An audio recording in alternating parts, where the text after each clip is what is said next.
আসসালামু আলাইকুম সবাইরে। আমি কাউরে ছোট করে কখনো কথা বলি না। সবসময় ভালো নজরেই দেখে কথা বলি। লাইভে এতদিন আসছিলাম, আছি সবার সাথে। যদি ভালো করে কথা না বলতাম তাহলে হয়তো এত ভিউয়ার্স পাইতাম না, এত ইয়ে হইতো না।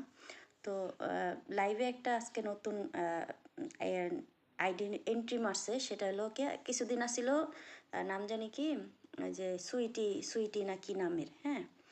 তো মেইনলি আমার হাজব্যান্ড, আমি এখন আমার আইডির ভিতরে আমার শ্বশুরবাড়ি, আমি যে এলাকায় ছিলাম ওই এলাকার মানুষ, প্লাস আমি যেখানে থাকি এই বাসার মানুষ, আমার ফ্যামিলি মেম্বার সবাই আছে। আমার আমার একটা চ্যানেল বানাইলে পাড়া প্রতিবেশী সবাই কিন্তু কম বেশি থাকে, একটু জ্ঞান তো মোটামুটি সবারই আছে।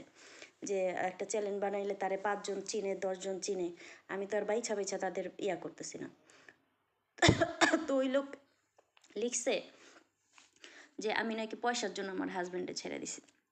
আরে তুই কে আগে এটা কর, তুই কে? তোর চেহারা দেখলাম লাইভের ভিতরে আসো মাইয়াগো ছবি দেয়া, এখন দেখি ভিতরে গিয়া দিই সোনা সাহা নাম লেখা, হ্যাঁ। উপরে দেয়া রেহানা বিবি, ভিতর দেয়া সোনা সাহা। এখন এখন আবার লাগাইছিস কোন একটা বেটার ছবি, দেখলি ঘিন্না লাগে, বমি আসতেছে, এরকম বেটার ছবি চেহারা লাগাই দিছিস। কোন বেটার ছবি লাগাইছিস কে জানে, তোরা দেখে আমার ঘিন্না লাগতেছে, বুঝছস। আর আমার পাশে সামনে পায়া পারলে আমার সামনে কথা কইস, বুঝছস। প্রথম কথা এটা। দ্বিতীয় কথা হয়েছে, আমার জামাইরে পরকীয়ার কারণে ছাড়ছি, এটা সবাই জানে, ওই আমাদের এলাকার মানুষ এটা যদি এই যে না জানতো, শুন, আমি যে এইসব কথা বলি এরা কি সবাই দেখে না? ওরা প্রতিবাদ করতো না? প্রতিবাদ করে, কারণ আমার কাছে প্রুফ আছে, আমার কাছে সব কিছু আছে। আমার কাছে কী কে আছে এটা আমি জানি, ঠিক আছে। তো তোর মতো থার্ড ক্লাস টাইপের মানুষ আমারে বইলা, এইসব বইলা কোনো আইব না। আর তুই যে আমার ছোটো করে কথা কস, তোর অকাদ আছে?